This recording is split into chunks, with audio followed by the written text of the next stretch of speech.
ನಮಸ್ಕಾರ. ಇವತ್ತಿನ ವಿಷಯ ದೀಪಾವಳಿಯ ಮುಹೂರ್ತ ಟ್ರೇಡಿಂಗ್. ನವೆಂಬರ್ 1 ಸಾಯಂಕಾಲ 6 ಗಂಟೆಗೆ. ನಾನು ಡಾಕ್ಟರ್ ಭರತ್ ಚಂದ್ರ.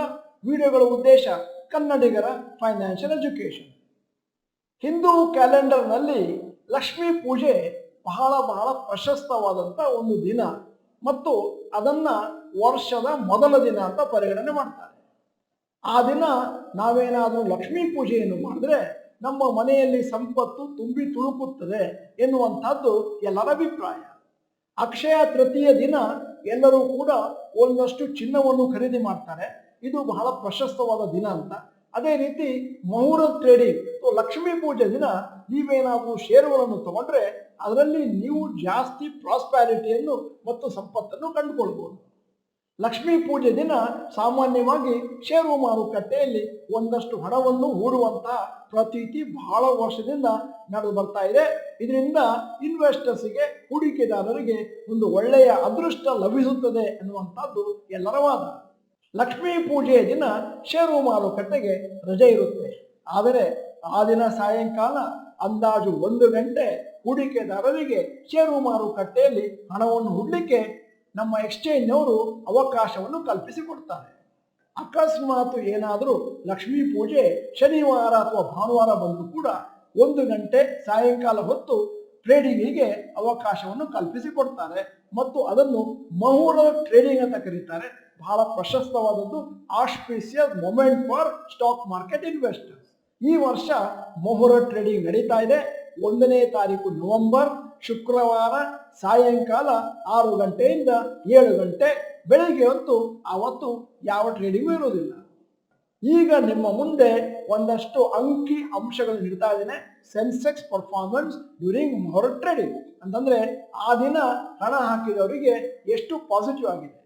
2011ರಲ್ಲಿ ಮುಹೂರ್ತ ಟ್ರೇಡಿಂಗ್ ಡೇ +0.2%, 2012ರಲ್ಲಿ -0.3%, 2013ರಲ್ಲಿ +0.2%, 2014ರಲ್ಲಿ +0.2%, 2015ರಲ್ಲಿ +0.5%, 2016ರಲ್ಲಿ -0.04%, 2017ರಲ್ಲಿ -0.6%, 2018ರಲ್ಲಿ +0.7%, 2019ರಲ್ಲಿ +0.5%, 2020ರಲ್ಲಿ +0.45%, 2021ರಲ್ಲಿ +0.49%, 2022ರಲ್ಲಿ +0.88%, 2023ರಲ್ಲಿ +0.55%.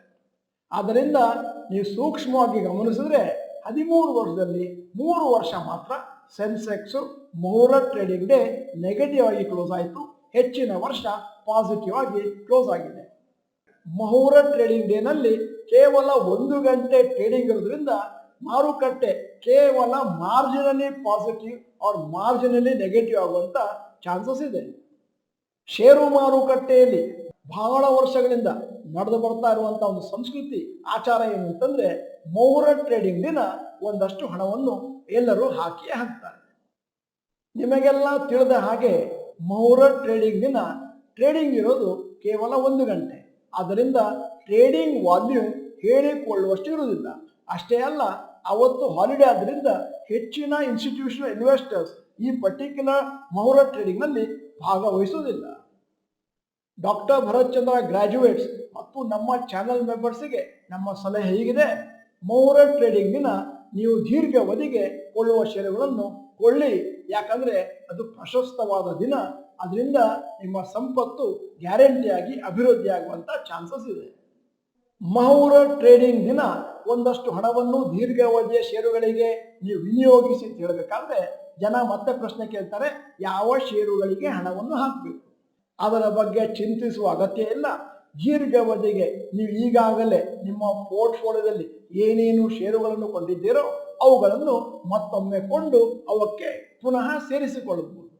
ದೀರ್ಘಾವಧಿಗೆ ಯಾವ ಷೇರುಗಳನ್ನು ಕೊಳ್ಳಬೇಕು ಮತ್ತೆ ಅದರ ಬಗ್ಗೆ ಒಂದಷ್ಟು ಸಂಶೋಧನೆ ನಡೆಸಬೇಕು ಅಂತಂದ್ರೆ ದೀಪಾವಳಿ ಪಿಕ್ಸ್ ಅಂತ ನಾವು ಹಲವಾರು ವಿಡಿಯೋಗಳನ್ನು ಮಾಡಿದ್ದೇವೆ. ಬ್ರೋಕರೇಜ್ ಕಂಪನಿಗಳು ಯಾವ ಷೇರುಗಳ ಮೇಲೆ ಒಂದಷ್ಟು ರೆಕಮೆಂಡೇಶನ್ ಮಾಡಿದ್ದಾರೆ. ಅದನ್ನು ನೋಡಿ ನೀವು ಡಿಸೈಡ್ ಮಾಡಬಹುದು. ಪ್ರತಿದಿನ 3ರಿಂದ 5 ಸಾವಿರ ಜನ ನಮ್ಮ ಷೇರು ಮಾರುಕಟ್ಟೆ ವಿಡಿಯೋಗಳನ್ನು ಹೊಸದಾಗಿ ವೀಕ್ಷಣೆ ಮಾಡ್ತಾರೆ. ಅವರಿಗೆ ಷೇರು ಮಾರುಕಟ್ಟೆ ಬಗೆಗೆ ಜಾಸ್ತಿ ನಾಲೆಜ್ ಇರುವುದಿಲ್ಲ. ಆದ್ದರಿಂದ ನೀವೇನಾದರೂ ಮುಂದಿನ ದಿನಗಳಲ್ಲಿ ಷೇರು ಮಾರುಕಟ್ಟೆಯಲ್ಲಿ ಹಣವನ್ನು ಹಾಕಲಿಕ್ಕೆ ಇಚ್ಛಿಸುತ್ತೀರಿ ಅಂತಂದ್ರೆ ನಮ್ಮ ಯೂಟ್ಯೂಬ್ ವಿಡಿಯೋಗಳನ್ನು ನೋಡಿ ಅಥವಾ ಡಾಕ್ಟರ್ ಭರತ್ ಚಂದ್ರ 2 ತಿಂಗಳ ಕಾರ್ಯಾಗಾರವನ್ನು ತೆಗೆದುಕೊಳ್ಳಿ. ನಮ್ಮ ಮುಖ್ಯವಾದ ಉದ್ದೇಶ ಹೂಡಿಕೆದಾರರು ವೈಜ್ಞಾನಿಕವಾಗಿ ಹಣವನ್ನು ಹೂಡುವುದನ್ನ ಪ್ರಾರಂಭ ಮಾಡಬೇಕು. ವಿಡಿಯೋದ ಕೊನೆಯಲ್ಲಿ ಇವತ್ತಿನ ವಿಡಿಯೋಗೆ ಸಂಬಂಧಪಟ್ಟ ಹಾಗೆ ಒಂದು ಪ್ರಶ್ನೆ ಕೇಳ್ತಾ ಇದ್ದೇನೆ.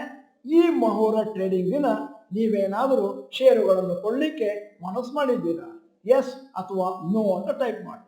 ನೀವು ಡಾಕ್ಟರ್ ಭರತ್ ಚಂದ್ರ ಇನ್ಸ್ಟಿಟ್ಯೂಟ್ ಕನ್ನಡ ಚಾನಲ್ ಮೆಂಬರ್ ಅಲ್ಲ ಅಂತಂದ್ರೆ ಇದೀಗ ಸಮಯ ಸಬ್ಸ್ಕ್ರಿಪ್ಷನ್ ಬಟನ್ ಬೆಲ್ ಐಕಾನ್ ಒತ್ತಿ. ವಿಡಿಯೋ ಚೆನ್ನಾಗಿದ್ರೆ ಲೈಕ್ ಬಟನ್ ಒತ್ತೋದನ್ನು ಮರಿಬೇಡಿ. ವಿಡಿಯೋನ ನಿಮ್ಮ ಎಲ್ಲಾ ಸ್ನೇಹಿತರಿಗೂ ಫಾರ್ವರ್ಡ್ ಮಾಡಿ. ವಿಡಿಯೋನ ಸಂಪೂರ್ಣವಾಗಿ ನೋಡಿದ್ದಕ್ಕೆ ಧನ್ಯವಾದಗಳು. ನಮಸ್ಕಾರ.